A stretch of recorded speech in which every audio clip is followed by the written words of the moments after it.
Good afternoon and welcome, everyone. I'm John Spira-Savett. I'm the rabbi serving this congregation, Beth Abraham. My colleagues here are Reverend Allison Palm, who's pastor of the Unitarian Universalist Church in Nashua, Reverend Michael Reinke, who is serving at the Church of Our Savior, Episcopal Church in Milford. And we have another team member who's not here today, Reverend Sally Newhall, a retired minister, recently pastor of the Nashua Presbyterian Church. And it is our delight to welcome Asa Hutchinson, former governor of Arkansas and candidate for the Republican nomination for President of the United States. Thank you. We do want to get quickly into why we're here, but a couple of thank yous. First to Temple Beth Abraham and our board of directors for making the space available, to Dan Brown, and particularly from the Hutchinson campaign, who's been our liaison. And welcome to the first forum of the 2024 presidential campaign hosted by How to Be President, transforming how we learn about candidates by asking better questions. This is the third presidential cycle in a row that our project has been operating. And if you'd like to keep up with this series, sign up on our sheet afterwards or follow us online on Facebook, of course, or bookmark howtobepresident.org. Governor, we too often treat you and everyone running as though we demand you to tell us that you are a complete Renaissance person, knowledgeable about every single issue, with the best policy proposals, possessing an almost or perhaps exactly spotless record of accomplishment and good judgment and exactly the right experiences for a job that is unlike any you have held, self-confident without a single doubt about your ability to do the job of president well. This is, of course, impossible. More important, these are illusions, and they are dangerous ones that can lead to bad decisions and harm for our nation. We want you not to be trapped in those illusions, so we want to give you a chance to talk with us voters in a different way. And we want you to take us seriously as voters who wouldn't interview a CEO of even a small business without asking questions, something like the ones we'll talk about today. We want you as voters to know that you can help every candidate by making clear that you don't expect and you don't believe in the perfection myth, and you think reflection makes for better leaders, better questions, better leadership. So we will not in this hour be asking any questions about specific issues, even though, believe me, the three of us have issues that we work on intensely. You, Governor, can speak, and you, the voters, can learn about that in other ways and places. And of course, where relevant, you'll weave them in. And also, we will not be talking about any other person who is seeking the office or is holding the office now or has in the past. And though we, the interviewers, are people and leaders of faith, we won't be asking about professions of your faith. Our questions are good for candidates who do and don't regard themselves as religious, and for voters who are and aren't religious. We're just using our position as community civic educators, conveners of moral conversation, to step in where others are not doing it enough in our community. We hope all of you will copy these questions, which are also online, open source, at howtobepresident.org. Citizens and journalists take responsibility so that no candidate gets through New Hampshire or anywhere without talking in this way. Governor, make these part of your regular speeches and events without our having to ask. So just a few guideposts. First of all, Governor, we're not professionals at political interviewing, so if we say something that's not clear, ask us what we're talking about. And by all means, take a few minutes to gather your thoughts. A bit of silence won't hurt anyone and is really good. We hope we might interrupt you or redirect you, which goes against our pastor natures. We may follow up, and you can ask questions back at us. We are not journalists, so we won't be fact-checking you. That's the journalist job later. We will be talking here about the questions that our team has worked hard on, so we up here will be talking for this. But if you want to stay and talk with the governor afterwards, by all means, stay for as long as you wish. This is one of those times where it is appropriate to use your devices in a worship space. Feel free to photo or video, as long as you're not making beeps or audible clicks. silence the ringers, please. And if you push out something related to this, do it honestly and with respect for the governor and for us, and hashtag it perhaps, how to be president. We will post a recording later, which some of you may be listening to now. Anyone's welcome to use it or copy it or excerpt it in any way, as long as you do it with attribution and honesty. Honestly represent what happened here. And we're still new at this in our third cycle, so if you have questions about how to do this better, talk to any of us or write to us. And again, you can sign up for information from the governor's campaign. You see things on the seats, and you'll see people from your team, and sign up for us as well. And with that, welcome, Governor Asa Hutchinson. So my opening question is this. Usually candidates introduce themselves by talking about kind of where you come from and where your roots are. And so I want to ask you the opposite, which is to talk about a place in America that's most different from your home base or your comfort zone that you've spent significant time getting to know. Since after all, you'll be president of not just the America where you're most comfortable and rooted, but the whole of America. What is some kind of place like that you've stretched yourself to get to know? Well, thank you, Rabbi, and Pastor and Reverend. It's good to be with you, and thanks everybody for coming out. It's good to be in New Hampshire, and New Hampshire is a place that I've looked at for a long time as first in the country primary. I've seen Bill Clinton campaigning up here from a distance, and I'm sitting in Arkansas, and I say, will I ever get to go to New Hampshire to campaign? And here I am. And so it's a moment in my life that's precious, and excited to be here. That's an interesting question, Rabbi, about where in the United States do I get to know? And there's a lot of areas. Of course, I have grown up in Arkansas, a rural state, population about 3 million, but I was a very small town out on a farm, 280 acres. My dad and mom had a poultry farm, cattle farm, so I was really, it's a wonderful upbringing. The family cared about us. They had high school education, but they understood the importance of faith, community, hard work, and responsibility, really good values to start life with. And then, I had the opportunity to go to college over in South Carolina. Then, when I was United States Attorney, it was really the first time I got the opportunity really to travel and see more of America. And this was when I was 31 years of age. I was a very young United States Attorney, appointed by President Reagan. If you see the flyer that you have in front of you, you see this picture of Reagan that everyone will recognize. That very young fella that no one recognizes, that's me, because it was some time ago.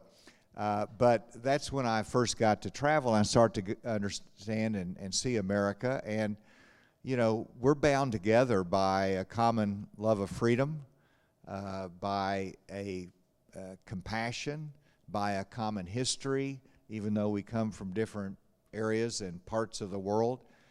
So there's a lot that binds us together. And but when I come to, for example, California back then, I had to get used to the challenges of immigration and the border, and that's what I had to deal with when I was United States Attorney. Whenever I come here to New Hampshire, I'll just tell you, I learned a lot coming here today, or in the last night, where they talked about affordable housing. And actually this morning I was going through a factory, and we had a town hall meeting with some of the employees, and they were just saying they don't have enough money to have their own housing, and they're sharing with 3 or 4 others, a very modest place. And this was really hurting them. One of them was living with their parents, which they didn't like because they wanted to be independent. And so I learned here in New Hampshire. And then, just quite frankly, when I'm in other places in the country, I don't get asked about the concerns on climate change. And I got asked questions about climate change here in New Hampshire. And so, there's different issues that people face in different parts of the country, even though we have so much commonness. So I'll confess that I'm learning about New Hampshire, and I'm loving every minute of it. And I see needs that are here that I want to be a part of addressing. Well, thank you again for joining us. I've been thinking a lot about power. They say that power corrupts and that absolute power corrupts absolutely. There may have even been something in the news about somebody wanting to hang on to power and being indicted about that. So my question is, how are you thinking about holding the unique power of life and death around the world that a president has? Great question, and there's a lot of things I need to say there. First of all, in my world, you look at our founding fathers, and our founding fathers understood the frailty of humanity and said we need good checks and balances to be checks on power. And so our whole system of government is a recognition of human frailty. And that's a very important part of leadership, is to understand that you're not all powerful, that we're accountable both to the people that we serve, but also in terms of eternity and a higher power that we're accountable to. And this is fundamental in a leader's life. It brings humility. It brings you to your knees. You recognize that you don't have all the answers and that you need help. And George Washington, of course, the wonderful picture of him off his horse in the snow on his knees. Now that might be a portrayal of George Washington, but it's real in the sense that he recognized he needed the help of Almighty God in the decisions that he made in the initial stages of our country. And so power for someone in politics is something that is very addictive, and you've got to restrain yourself, and you've got to recognize that you're dependent upon a sovereign God. One time I came out of Congress and I had cast a vote that I was worried about.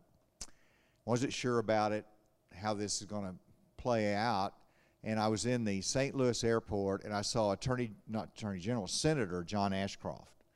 And I was sharing with Senator Ashcroft that I'm troubled as to how my vote will be viewed in terms of history. And his response was, don't worry about the judgment of history, worry about the judgment of eternity. And it's all about perspective in the decisions that we make. And public service is not about the person, it is about the common good. And I like leaders that bring out the best of America. I look back to John Kennedy as president in his inaugural address. What did he ask of America? He asked of America, ask what you can do for your country. And that's us serving the common good. When have we last heard that?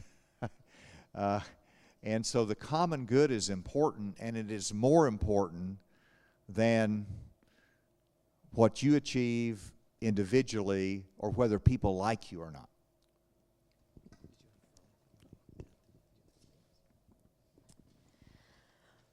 So what I hear in the answer you just gave was a nod towards the humility that a leader needs to be in power.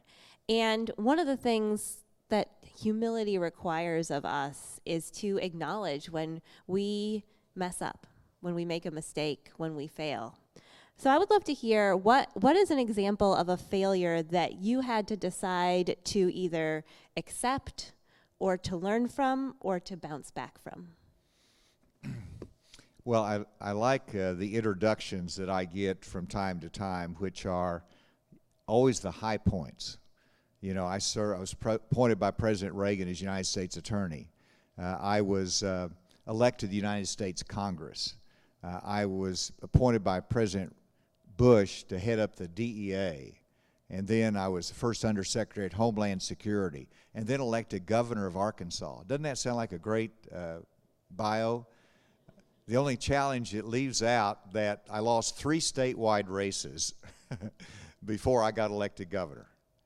And so you had to bounce back from setbacks in life. And, that was a lot to overcome from a political sense. I was visiting with somebody from Germany the other day, and I had occasion to visit with colleagues in the European Commission when I was at Homeland Security. And I always enjoyed asking them questions. And one gentleman, he was amazed that I could lose a race in the United States and still have an opportunity to win again. Because he said he ran for parliament in Germany and he lost once and his career was over in terms of politics. That the party helped choose who was going to run, and if you weren't successful, it's over. And isn't that a great thing about America? That Abraham Lincoln lost 4 or 5 times before the nation turned to him as president. And I loved going to Congress and seeing the backgrounds of people that had lost and had gotten up and fought again and won and served. And so that's been a part of my life. I've made mistakes. I couldn't identify any right now. But I've had setbacks for sure, and we all make mistakes. But whenever you have a setback, you recognize you're in it for the right motive. I review, how did I conduct myself during this campaign? Is this something that I can live with it and sleep with at night? And I can. And I think the people of Arkansas recognize I was fighting a battle for what I believed in, a matter of conviction. And they turned to me in times of challenge and has rewarded me with having one of the greatest jobs, being the governor of Arkansas for 8 years. So many blessings despite setbacks, but it's, what is it, running for president, someone said that the voters have to humble you before they'll ever elect you. And that's a very true statement, and if the voters don't humble you, God will humble you. So humility is something that is part of life, and it's an important part. And you have to balance that because, whenever you're running for office, you got to talk about your career. You got to talk about what you're going to do. You talk about yourself all the time. And, the Christian faith to me is really balancing humility with godly ambition. That it's okay to be ambitious. It's okay to push because you got something to offer. And my mom taught me that as long as God gives you breath on this earth, God's got a reason for you being here.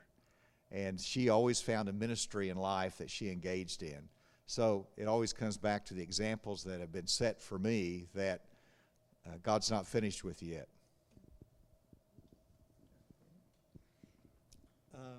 This sort of links to that. The political world is obviously a world of solving people's problems and making people's lives better, and often it's fulfilling ideals, and it's also a place of incredible moral challenge to integrity, because there are people even on your own team who you rely on whose motives are mixed, or maybe is more about ambition, not so much godly, and there are people who you don't know if we can believe what they say, and on your team and on other people's team.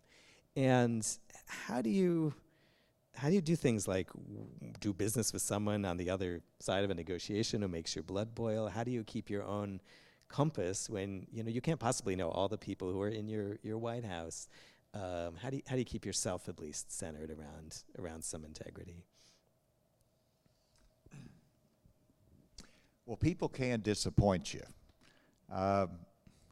But in the political world, someone said, it's not your friends that elect you, but it's your enemies that defeat you.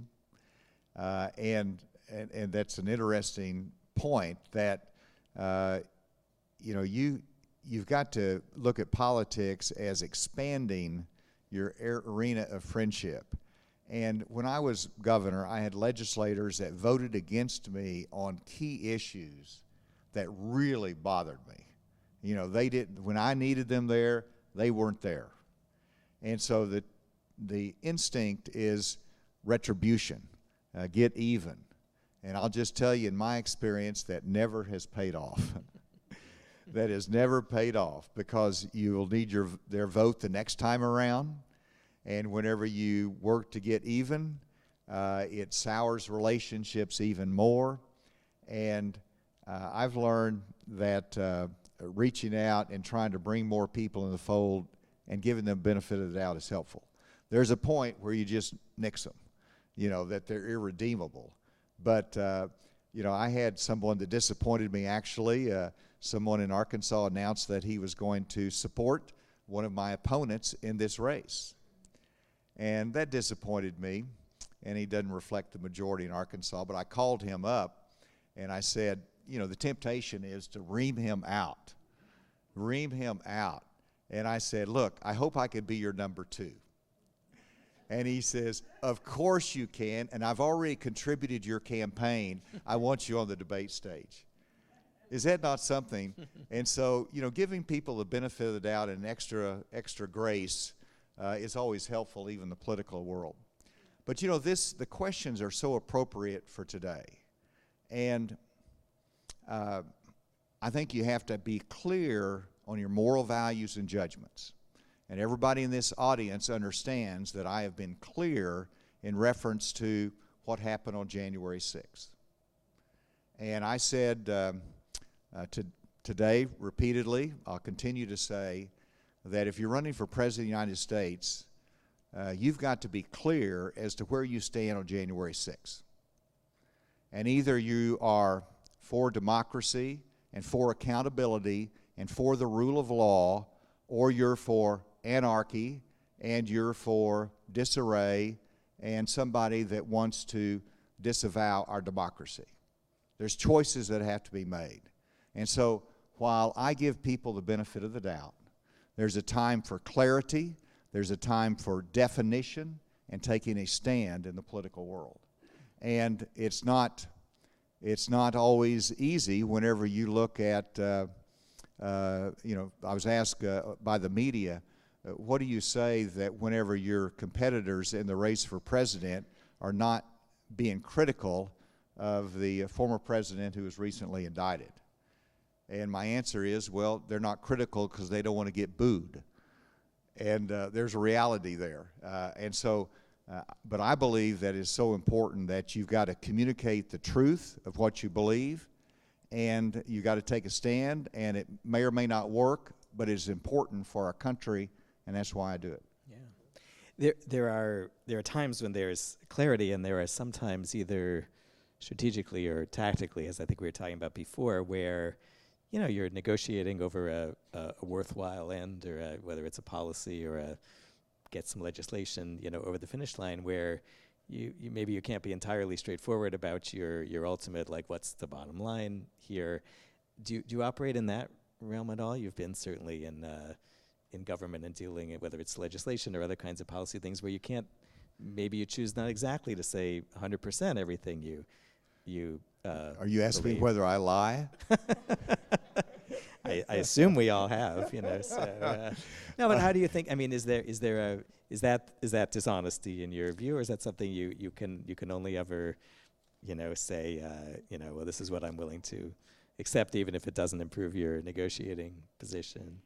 You may be dealing with some pretty terrible, foreign leaders, for instance. Well, there's many things that you can't say, and you guard secrets, and that's important. And generally, the options are not to tell the truth or to lie, but many times the answer is to avoid giving them information that you shouldn't, or there's other ways that you can have the conversation without boldly telling them something that is untrue. And generally, you can do that probably 99% of the time. Obviously, when General Eisenhower or President Roosevelt was asked about, when is D-Day going to be, they gave some false information that was out to confuse the enemy. And, those are tactical things that need to be done during wartime. So, there's always that circumstance where the national interest dictates some strategies that might be misleading. And so that's part of it, but that is the minimal side, and it should not undermine the strength of your own character or the fact that you speak the truth and people have confidence in that. So all three of us, Allison, John, and myself, are leaders in our community of faith. And there are probably some people in each of our congregations, maybe even some people who are here today, who want to look at each of us and say, there's my leader. That's the person who I'm going to follow and who's going to, break down the walls or part the waters or whatever it is. And of course, leaders do need to be, hey, this is where we're going. But Gandhi, for example, was quoted, "There are my people, I must go follow them," right? Like, we are both strong and brave, and yet we're also weak and vulnerable. And I think it's probably true for all of us, but it's especially true for men, that men have a very hard time with that second part. Like, we're brought up trying to say, you need to be strong. You need to be, the one who's on the football team or something like that. To show your vulnerable side is a lot harder, again, especially for men. And so my question is, how do you deal with vulnerability, failure, partial success, while still maintaining the ego to be the leader of the free world?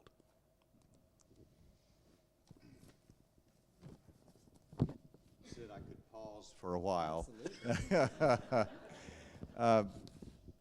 Well, there's a lot to that question. But whenever you look at leadership, you started out by, the temptation is to find out where people are going and jump ahead of them. Sometimes that works in the political world, but I find that people really respect whenever you state your convictions, your beliefs, and you try to build a case. And that's what they want the most, is transparency and honesty and authenticity in what you speak. Just a small illustration, we had, a highway bill in Arkansas to increase funding of our highways. It was not that, it was hard, it was risky, and nobody could come to an agreement on it. And, I told the leadership in the House and Senate, I'm having a news conference on Monday, and I'm going to announce my plan for, a highway development plan. And they said, well, what is it? And I said, I'm going to figure it out this weekend. And they were just stunned, but I knew that they needed to have gubernatorial leadership. This is the plan.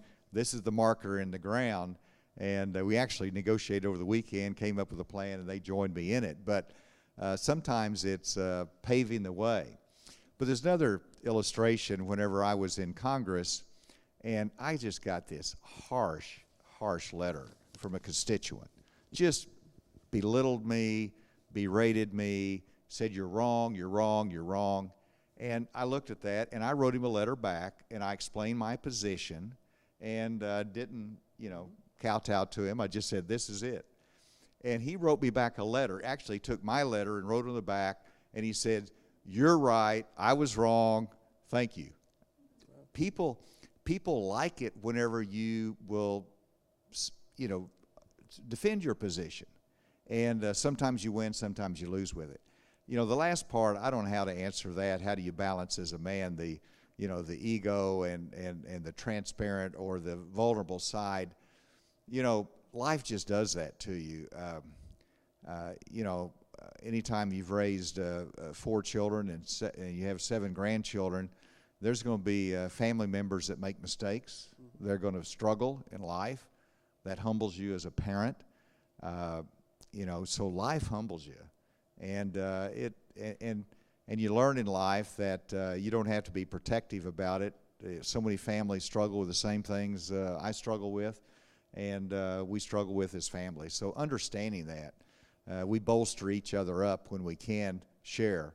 And even though I'm a Southerner, I feel like a Northerner in a sense that I'm not readily sharing my feelings. That doesn't come naturally with me. but I also understand how important it is and how it can actually strengthen people. Just to follow up, we were talking just before we began, and one of the things that we were talking about was compassion. And I'll just say it's unlikely anybody here is going to be at my sermon on Sunday, but I'm struggling with this too. And so my question, just to follow up, do you think that, and I don't know the answer to this, do you think that there's a connection between compassion and vulnerability?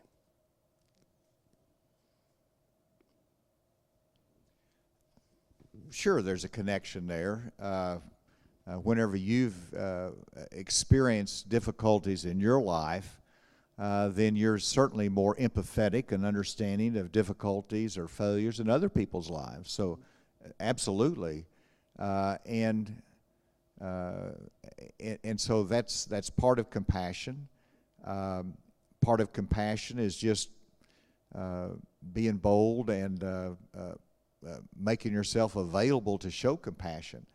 I had I won't say that. But, my nature, again, is not to engage with others. So politics has actually helped me. It's helped me to reach out and understand people. And as you do that, you grow to love people more, and you are able to identify with them. And so it really brings great joy, but it doesn't always come naturally for you. So making that connection helps you to show compassion. But absolutely, having life's experiences, I think that's what we learn in Scripture, that you can understand the challenge of others when you've gone through those things.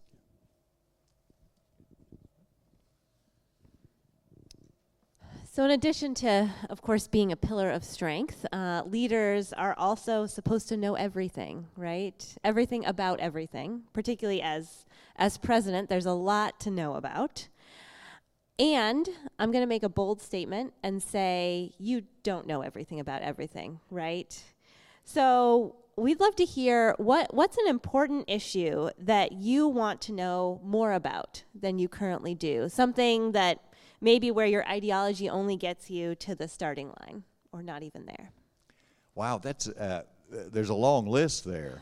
And part of it comes from just my meetings here. I took a list of things. And the last part's really interesting because most of the things that you need to know about or make decisions about or to address are not ideologically driven. They're issues that are pragmatic or problematic that you need to solve. Today I was asked about the Jones Act. Now, how many of you all know what the Jones Act is? There you go. Well, I got to learn my position on the Jones Act a little bit clearer. All your members in the Northeast, members of the federal delegation, I understand, and the governors, ask for waivers from the Jones Act so that you could get your heating oil in with less expense. And so that's an issue that I've got to go back and study. The second one is affordable housing. But there's, whenever you look at the international relations that we face today, and I would make the case that I've got the greater depth of experience at the federal and state level than anyone running for president. Now, that doesn't sound like very humble, does it? But I've been blessed with a lot of experiences, and so I know how to tap into others' knowledge and to solve problems. My first day at Homeland Security, the first day the new Department of Homeland was created, Homeland Security, largest government reorganization since the Pentagon was created.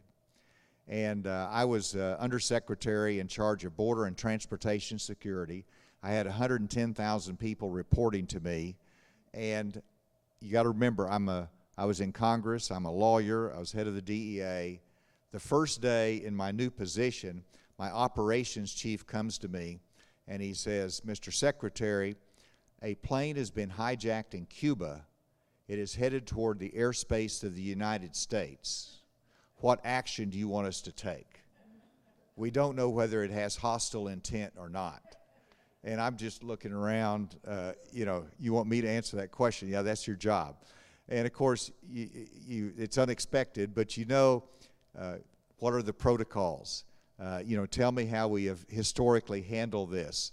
What are the risks? What are the options? And so you learn through your team of advisors and by asking the right questions. And so, yes, we diverted that plane from Miami, and we had it safely land in a secure location, and we got the problem addressed. But I've dealt with crisis, and so there's a lot I don't know, but the key thing in leadership is being able to ask the right questions, get the right people around you so you can come up with the options. And whenever I have my team say, what's the answer here, I don't want them to simplify it down to one recommendation. You bring me 3 options. Bring me 3 different options that we can look at, and then we can make a decision for the best option and the way to proceed. So I've got a lot to learn. Those are a couple issues. Did you want to go past on that, or good? So this is, in a way, leads to this, which is, presidencies and White Houses are not, as you say, not just one person, even though you go out on the campaign as one person. So have you studied White Houses or historical crises or types of legislation that you would want to advance and gone to school and kind of how other people have done it and constructed your kind of organizational theory of how to run this thing when you're doing it? I've often thought that maybe people should go through some sort of simulation, like being dealing with the bomb or going back to World War II. But I mean, have you? What do you know about that kind of operation? This is less philosophical, just kind of the operations of the presidency. Well, I've actually had experience on the national security side in the White House. There was a lot of decisions that had to be made post 9/11. I was in the Situation Room, and what I learned is that the process of decision making is very important. And so you have, on the national security issues, a policy group. You have the National Security Council, and it works at different levels, and they make recommendations, are reviewed before it ever gets to the president. And that way, you get to hear on these big decisions from a broader range of views and the consensus of some of the best minds that we have in government or in America. And so process is important in making decisions. Historically, if you look at models, I love Ronald Reagan, and Ronald Reagan was a consistent conservative. He lost in 1976. He didn't change his views on life. In 1980, the nation turned to him, and he got elected. So he was elected as a consistent conservative, but then he had a Democrat Congress, and he said, if I'm going to get anything done, I've got to work with Tip O'Neill. And so he became a pragmatic, and he worked with Tip O'Neill and got his economic package through, and he got results. And then the third characteristic was he was an optimist about America. And so I've modeled my leadership around that. Consistent conservative, you got to be pragmatic, you got to get things done, and I'm an optimist about the future of this great country. So that's a model that I like. Whenever you look at leadership, practical leadership in government, whenever I was governor of Arkansas, we had 42 different departments of government that reported to me. 42. And I use the illustration, if I gave each of those department heads 1 hour a week, that's 42 hours.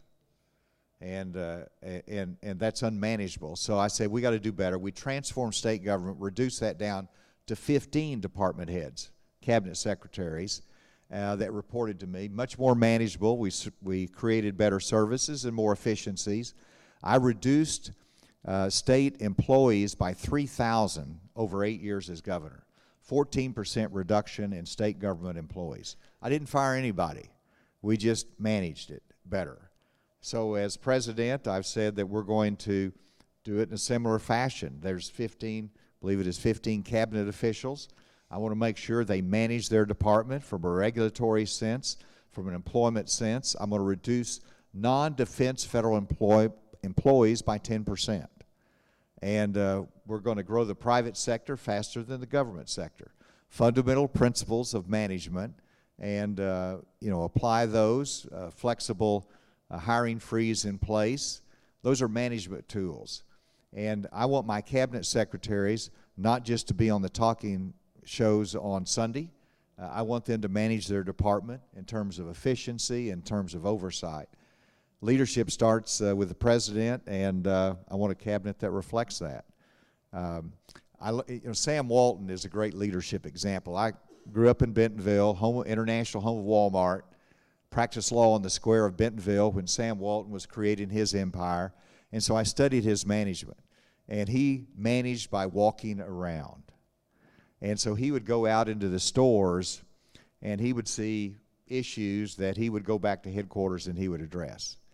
I use that management by walking around. I've done it at DEA, Homeland Security. You have to get out in the field. You have to go down to the border. You've got to go and see what's happening on the front lines. Abraham Lincoln did this whenever he went out and met with his generals. It helps you to make better decisions. I love that management by walking around.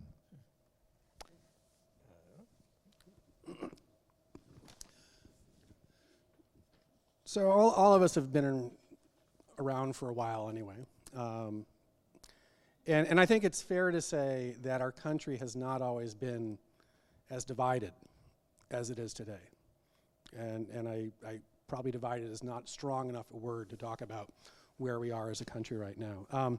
And as a person, I believe that inflammation is not just a sign of illness, but is a cause of illness. So my shoulder could get inflamed when I'm playing tennis because my serve is wrong.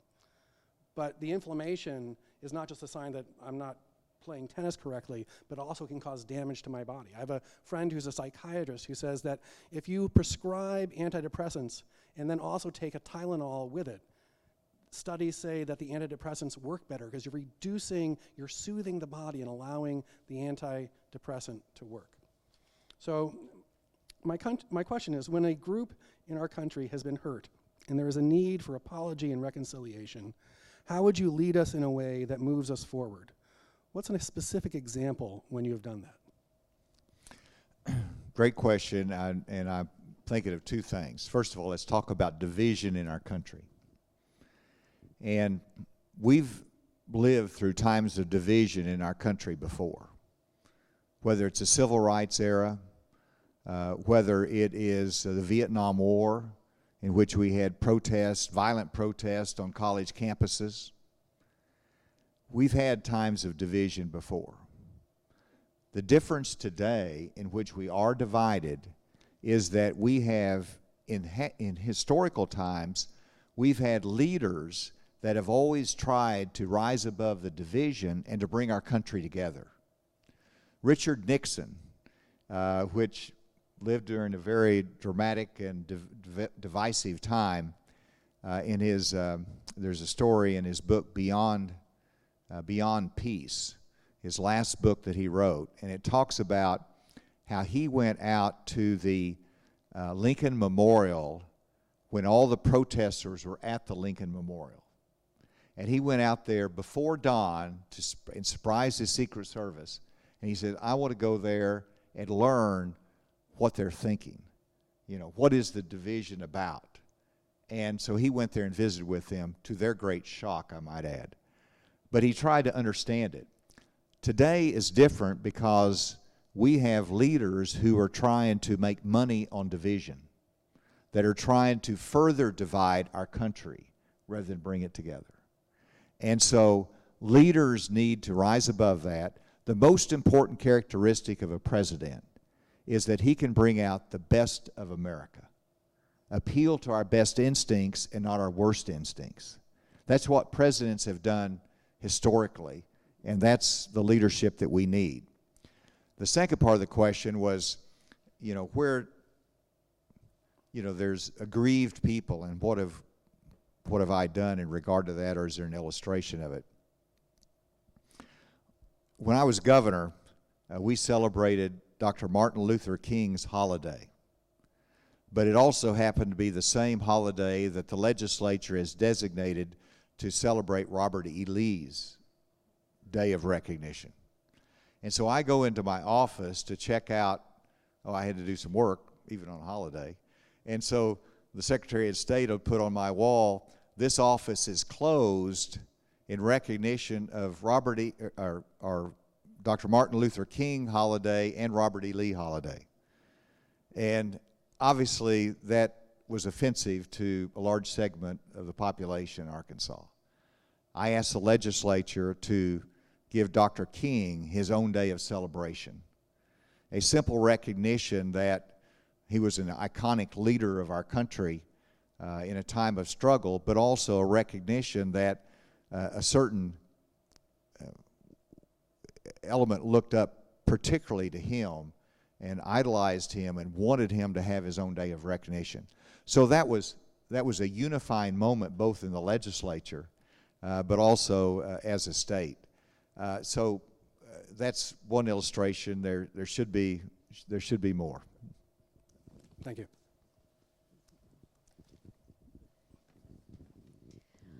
So one of the things I think we know as leaders is that leadership takes a lot out of you. It is draining. It is emotionally draining. It's physically draining. It's mentally draining. And I know among my colleagues, we talk a lot about what are we going to do to renew ourselves as leaders. And I don't hear that as much from politicians, but we'd like to ask you about that today.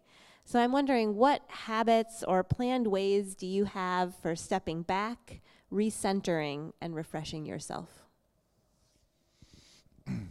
Well, it's an important question because campaigns are draining and leadership is draining, as you pointed out. And so as governor, I never had any high blood pressure issues until I became governor. And I decided, I had, it was just trending up there a little bit too high. And so I said, what are the options? And, Medicaid, I said, I don't want to do that. So I gave up caffeine, and then I took on exercise. And I've always had exercise, but I sort of doubled down on it. And I started a group of 20s and 30s something playing full court basketball every week. And so it relieved tension. I love basketball. I continue to do that. I got to play as first governor in Cuba after we restored diplomatic relations, and I played Cuba in the Cuban national sports arena with the Cuban national team. So I'm an international basketball star. Pickup basketball. But so exercise is a very, very important part of it. I continue to do that even on the campaign trail. It is very, very difficult. But exercise to me is my outlet and what helps me. And my wife fully supports that part of it too. Most wives would say, "You're 72, you don't need to be playing full court basketball." But she says, "Keep going, keep going." But then it's also just mentally, going to worship services on my day of worship has been important to me. Those who enter into the house of God have a different perspective, and so that's important. My dad set the example for me. He worked in the poultry plant. He had to be at the plant at 6 a.m. in the morning, and my mom had to go take care of her mom who had a stroke, and so she was gone for 3 months. So it was my dad and the two boys just batching it there, and he wanted to set an example for us, and so he got us up every morning before he went to work to have devotions. And of course we fell asleep whenever he was praying, but he set an example for me. And every morning he got up and he read our daily bread, just a short one-page devotional. And so today I don't have a copy of it, but I do it online. One page, one simple, probably about a minute, read a little scripture. So it's exercise, and then that spiritual refreshment is for me absolutely essential to keep a perspective, but also to keep mental health. Governor, that was the last question that we prepared, and in a moment we'll give a chance for you to stay as long as you wish and talk individually with or as people cluster around. we hope that this conversation has been refreshing and renewing and restoring for you. And I think on today particularly, we hope it's been that for all of us, and that it lifts up our expectation of what we can talk about in this campaign. We hope people will approach you with questions like this as you continue to campaign. Hope that you will as you go, and again, members of the media as well. And we think we have this tremendous opportunity in New Hampshire to set an example. And I just want to thank my colleagues as well, and all of you for being here. Please tell people about this, and please continue to be in touch. As we say, you can learn about the governor's campaign and the information which is here and the people, and continue to be in touch with this project, How to Be President. Sign up on our list, and we hope that everybody has a good rest of the day. Thank you so much. And thank you. Thank you.